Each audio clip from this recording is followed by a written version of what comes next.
welcome to my channel Learn with me #DAV Studies. So yes students, today we are going to do chapter number 3 अच्छे पड़ोसी के गुण.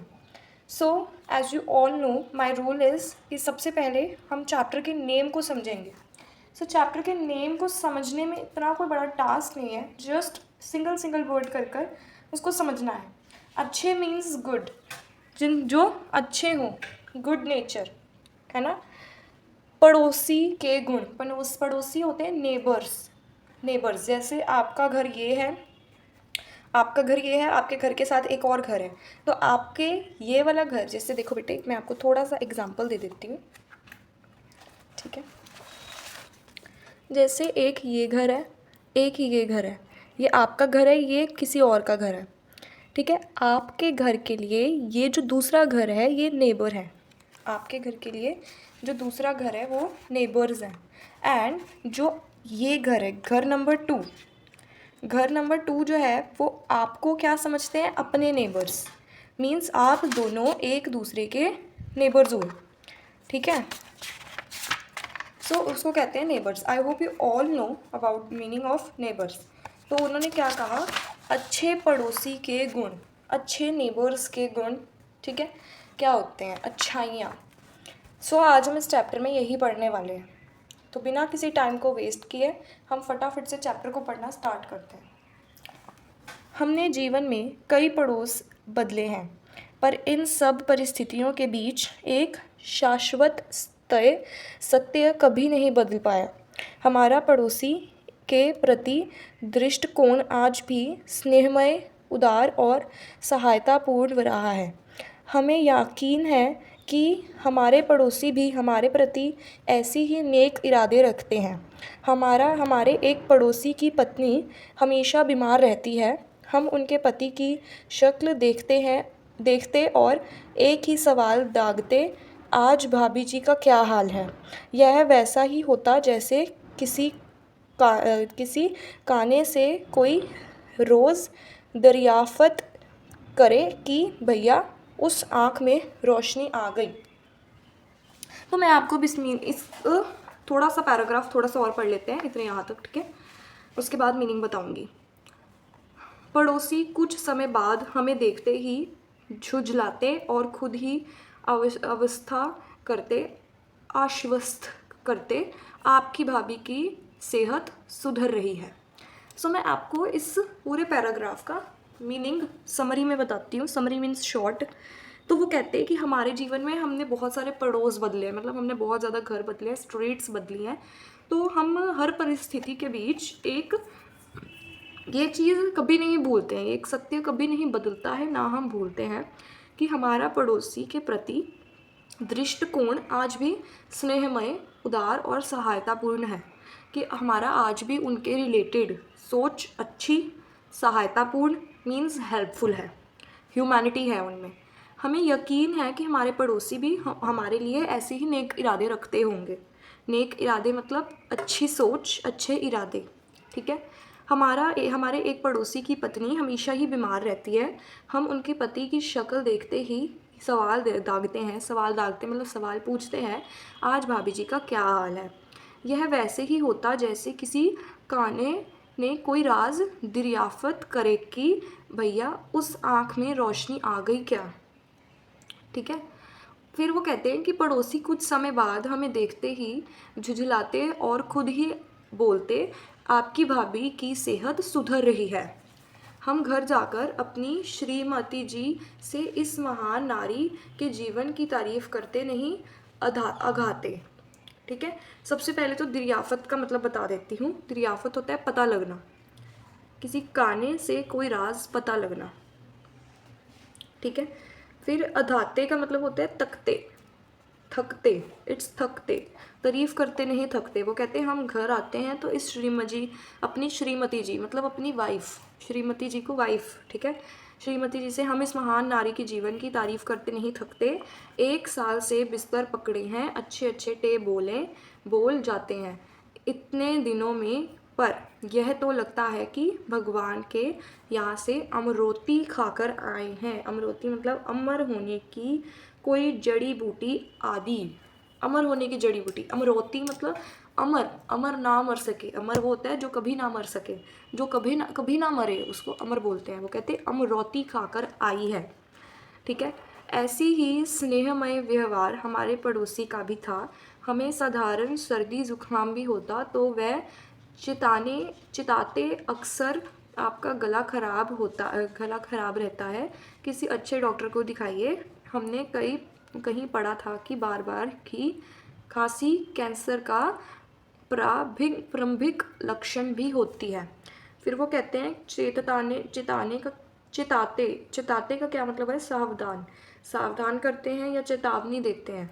वो क्या कहते हैं कि हमारे पड़ोसी का व्यवहार भी हमारे साथ कुछ ऐसा ही है जैसे हम उनको कहते हैं कि आपकी भाभी मतलब आपकी वाइफ का क्या हाल है, ऐसे ही वो भी हमें कहते हैं कि अगर हमें थोड़ा सा भी सर्दी जुकाम हो जाए तो वो भी हमें चेतावनी देते हुए या सावधान करते हुए ये कहते हैं कि आपका गला बहुत जल्दी ख़राब होने लग गया है, आपको भी किसी अच्छे डॉक्टर के पास जाना चाहिए।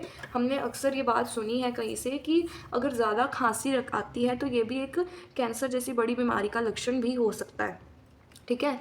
यह हमारा सौभाग्य है कि हमने और हमारे पड़ोसी ने एक दूसरे की परिवारों की सेहत के लिए ऐसा ही सद्भाव का रवैया अपनाया। वो कहते हैं हमारे लिए एक बहुत खुशी की बात है, हमारा सौभाग्य है कि हमें ऐसा एक पड़ोसी मिला है या उनको हमारे जैसे ऐसे पड़ोसी मिले हैं जो एक दूसरे की हेल्थ के बारे में बहुत ख्याल रखते हैं और हमेशा उनकी हेल्थ के बारे में पूछते रहते हैं। शायद यह इन्हीं पारंपरिक शुभकामनाओं और प्रभाव था कि हमारी भाभी की प्राण चिरय चारपाई में अटकी रही और हमारी खांसी आती जाती तो रही पर कैंसर ना बन पाई। एक दूसरे के बारे में अच्छे विचार हमेशा सुखद परिणाम देते हैं। वो क्या कहता है? वो कहते हैं कि शायद इसी अच्छे स्वभाव की वजह से, शायद हमारी अच्छी शुभकामनाओं की वजह से जो भाभी हैं वो प्राण चिरय मतलब है चिड़िया चारपाई में अटकी रही, मतलब वो मरी नहीं, वो चारपाई पे लेटी हुई थी बट स्टिल वो उनकी डेथ नहीं हुई, वो मरी नहीं और हमारी खांसी आती जाती रही पर कैंसर बनी नहीं। ठीक है। वो कहते हैं कि एक दूसरे के बारे में अच्छे विचार करने से ही हमेशा सुखद परिणाम मिलता है, मीन्स गुड रिजल्ट, परिणाम मीन्स रिजल्ट, गुड रिजल्ट मिलता है। जहाँ तक उदारता का प्रश्न है, अपने पड़ोसी के लिए हमारा दिल दरिया रहता है। वो कहते हैं जहाँ पे उदारता का प्रश्न आता है तो हमारा जो दिल है वो बिल्कुल दरिया जैसा उनके लिए रहता है। नेक्स्ट पेज की ओर चलते हैं। जिन पुराने जूतों, प्लास्टिक की थैलों और टूटी शीशियों को हमने सालों साल संजोया, उन्हें पड़ोसी को दान करने में हमें ज़रा भी संकोच नहीं होता है। ऐसा नहीं है कि दिमाग टोका टाकी नहीं करता है, अंदर से अपनी बेशकीमती जायदाद ख्वाह मख्यवाह पड़ोसी पर लुटाने के विरोध में स्वर उभारता है। हम उसे समझाते हैं कि इतने सारे कबाड़ी इस माल को रिजेक्ट कर चुके हैं, इसे कहीं तो टिकाने लगाना है, फिर जी कड़ा कर उसे किस्त दर किस्त पड़ोसी की झाड़ी पर फेंक देते हैं। हमें ताजुब होता है कि वह उससे उदारता के इस कृत्य के विरुद्ध बहस करते हैं। कृत्य मीन्स काम, बहस करता है। कहते हैं कि जाने कौन जंगली उसके घर में सड़ा गला कूड़ा फेंक जाता है। अब मैं आपको शुरू से बताती हूँ। ठीक है। वो कहते हैं कि जिन पुराने जूते, प्लास्टिक की थैलियाँ और टूटी शीशियाँ हमने सालों साल तक संभाल कर संजोया, ठीक है, उन्हें संजाया, उन्हें पड़ोसी को दान करने में ज़रा भी संकोच नहीं करते हैं। ऐसा नहीं है कि दिमाग टोका टाकी नहीं करता, दिमाग हमें ये नहीं कहता कि मत करो, ऐसा मत करो, बट स्टिल हम अपने अंदर की भावनाओं को समझाते हैं कि हमारा ये जो कपड़ा, ये हमारा जो सामान है वो कबाड़ी वाला रिजेक्ट कर चुका है, हमें कहीं तो टिकाने लगाना है ना इसको। फिर जी कड़ा कर उसे किस्त दर किस्त पड़ोसी की झाड़ी पर फेंक देते हैं, फिर उसको फटाफट उठाकर फेंक देते हैं। कहाँ पे? पड़ोसी की झाड़ी पर। हमें ताजुब होता है कि वह हमसे अदारता के इस काम के विरुद्ध बहस करते हैं। फिर वो कहते हैं जाने कौन जंगली उनके घर के बाहर सड़ा गला कूड़ा फेंक जाता है। यह हमारी सामाजिक उपलब्धि है कि हम एक दूसरे का नाम लेकर बुरा भला नहीं कहते हैं। उनको पता होता है कि उन्होंने फेंका, बट स्टिल वो उनका नाम नहीं लेते हैं और वो कहते हैं ये हमारी एक सोशली, सामाजिक मीन्स सोशल उपलब्धि है, ये हमारी सोशल उपलब्धि है, हमारी सोशली सोच है, सोशल थिंकिंग है कि हम एक दूसरे का नाम लेकर बुरा भला नहीं कहते हैं। बुरा भला कहना होता है तो इशारे से कहते हैं, इसलिए कहावत है कि समझदार को इशारा काफ़ी है। अपन स्वभाव से अहिंसक हैं, कौन झगड़े झकट में पड़े। हम जानबूझकर मूर्खता का अभिनय करते हैं और पड़ोसी के सामने कूड़ा फेंकने वाले को डांटकर कोसते हैं। अगले दिन हम अपने दरवाजे को चचेरे के ढेर से कचरे के ढेर से सुशोभित पाते हैं। वो कहते हैं कि जब हम उनके फेंक देते हैं तो वो हमें कुछ नहीं कहते, कि हमारी सामाजिक पर्सनालिटी है, सामाजिक उनकी सोशल थिंकिंग है, तो इसकी वजह से वो किसी का नाम लेके बुरा भला नहीं कहते हैं। और बुरा भला कहना है तो इशारों में कह देते हैं, इसलिए कहावत बनी हुई है कि समझदार को इशारा ही काफ़ी होता है। अपना स्वभाव और अहिंसक रहना चाहिए। कहते कौन झगड़ झगट में पड़ेगा, हम जानबूझकर मूर्खता का अभिनय करते हैं, उसके बाद पड़ोसी के सामने कहते हैं कि जाने कौन कूड़ा फेंक जाता है, डांटते हुए कोसते हुए चले जाते हैं। अगले दिन हम अपने दरवाजे के आगे भी खूब कचरा देखते हैं, कचरे का ढेर देखते हैं। ठीक है, कहाँ पे थे हम? खूब कचरे का ढेर देखते हैं। हम भी पड़ोसी से उस तीसरे गिरे हुए इंसान का हर प्रकार का संक्रामक रोग लगाने की बद्दुआ देते हैं।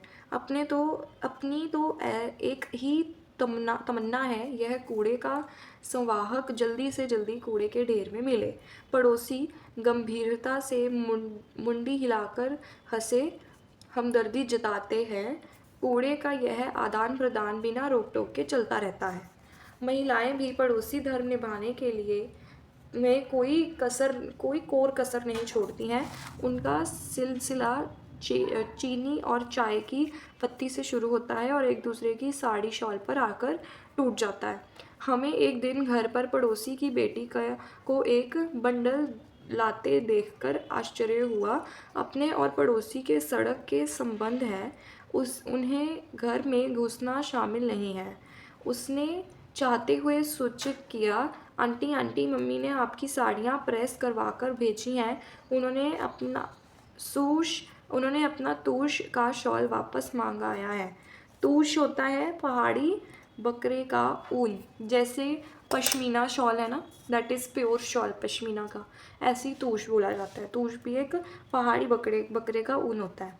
ठीक है, अपन चकराए हम पुरुष कचरा ढोने फेंकने में लगे रहे और यह सारी गजरा और आने जाने लगे। शॉल तो समझ में आता है, पर यह तूश क्या बला है। हम अपनी जिज्ञासा प्रकट करते कि पत्नी ने लड़की की शॉल खुद पहुंचाने के वादे के साथ विदा किया और अंतर्धन हो गई। अंतर्धन मीन्स गायब हो जाना। आई तो इनके हाथ में एक मटमैला सा गरम कपड़े का टुकड़ा था। उनके चेहरे पर संत्रास का भाव था। संत्रास मीन्स अत्यंत भय था और स्वर में परेशानी। पता लगा कि पड़ोसन की उधार ली शॉल पर चटनी के कुछ दाग लग गए थे। हमें उसे ड्राई क्लीन करवाने का जिम्मा दिया गया।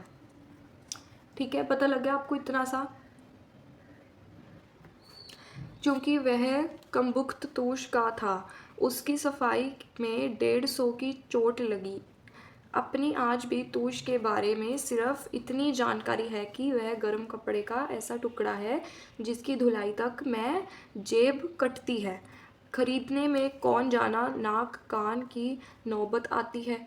बहरहाल पड़ोसन को तूश पर दाग लगने का हादसा ज्ञात हो गया और उन्होंने तूश दागी करने के लिए हमारी पत्नी को दोषी ठहराया।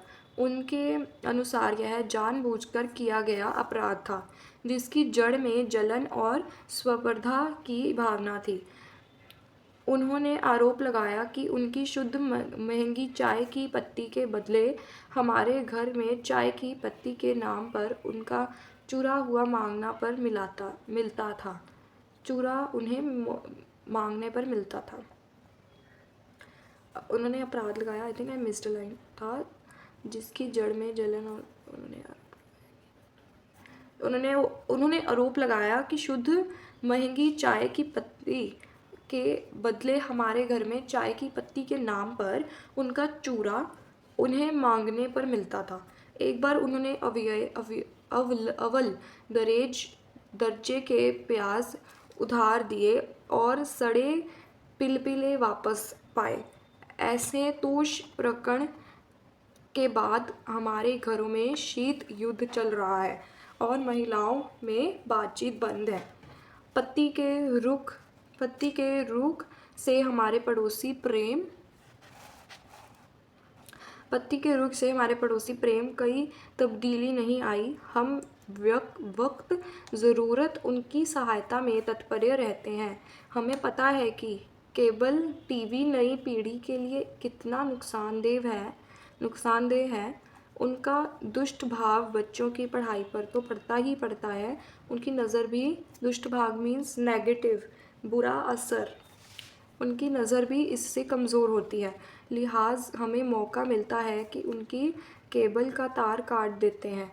उन्हें भी हमारी नई पीढ़ी का ख्याल है। हमारा केबल का तार भी अक्सर धराशायी पाया जाता है। हम उनके मेहमानों का खर्च भी बचाते हैं। कई बार उनका पता पूछने वाले को हमने दूसरे मोहल्ले में दिशा भ्रमित किया है, पर इस विषय में हमारी प्रति उनका सहयोग कुछ अनुचित किस्म का है। वह कई बार अजनबियों तक को हमारे घर भेज देते हैं। ऐसे सौहार्द के बिना पास पड़ोस का जीवन दूभर होने का खतरा है। जब से सरकार ने भ्रष्टाचार के विरुद्ध 50 वर्ष में 100वीं बार कमर कसी है, हम पड़ोसी के घर हर दीपावली नए साल के मौके पर भेंट मिठाई लाने वाले की सीबीआई एजेंट होने की चेतावनी देना नहीं भूलते हैं। यह अपना दुर्भाग्य है कि हमें उस प्रकार भ्रष्ट करने तक भी कोई नहीं आता है। हमें लगने लगा कि व्यक्ति और देश के पड़ोसियों के व्यवहार में खास अंतर नहीं है। आखिर देश की इकाई भी व्यक्तियों के समूह से ही बनती है। जैसे हमारे पड़ोसी हमारे प्रति प्रेम और सद्भावना रखते हैं, वैसे ही हमारे पड़ोसी देश भी। शांति, अहिंसा और आंतरिक मामलों में हस्तक्षेप न करने का उसूल हर पड़ोसी देश संसार के सामने सार्वजनिक तौर पर अपनाता है। यह दीगर है कि कभी कभार सीमा क्षेत्र में आतंकवादी गोलीबारी कर लें, उसके जासूस शहरों में बमबारी की योजना बनाएं। थोड़ी बहुत शाबाजी तो होती रहनी चाहिए। यहाँ भी दूसरा कौन सी दाल खाता है, जानने की इच्छा एक स्वाभाविक जिज्ञासा है। अपनी तो एक ही आकांक्षा है, हमें अपने पड़ोसी से इतना लगाव है, वह भी हमसे अपने व्यवहार में कुछ सुधार लाए। ताली एक हाथ से तो बजती नहीं है, दोनों हिल मिलाकर अमन चैन से रहें। सो यहाँ पे कुछ बैकलिस्टेड क्वेश्चंस हैं। 5th से पढ़ना स्टार्ट करते हैं। अगर आपको फर्स्ट 4 के भी आंसर्स चाहिए तो डू कमेंट। तूश के शॉल पर चटनी का दाग लगने से लेखक की पत्नी बहुत परेशान थी। बिल्कुल सही। लेखक का व्यवहार अपने पड़ोसियों के प्रति उदार था, नहीं दरिया जैसा था। लेखक को पड़ोसी की पत्नी का स्वास्थ्य की चिंता थी। बिल्कुल हाँ। पड़ोसियों के बीच चाय की पत्ती, प्याज, साड़ी आदि के लेन देन होता रहता था। बिल्कुल सही। लेखक कूड़ा फेंकने की अपनी गलती को पड़ोसी के सामने मान लेते थे, नहीं। सो बेटे, अगर आपको फर्स्ट 4 के भी आंसर्स चाहिए हैं, बातचीत, अनुमान, कल्पना, जो भी आपकी लिखवाए जाते हैं कॉपी में, तो उनके आंसर्स भी आपको चाहिए हैं तो प्लीज़ कमेंट, मैं आपको ज़रूर भेजूँगी। एंड नेक्स्ट वीडियो में मिलते हैं विद पार्ट नंबर 4, कविता है दोपहरी। So thank you so much, bye.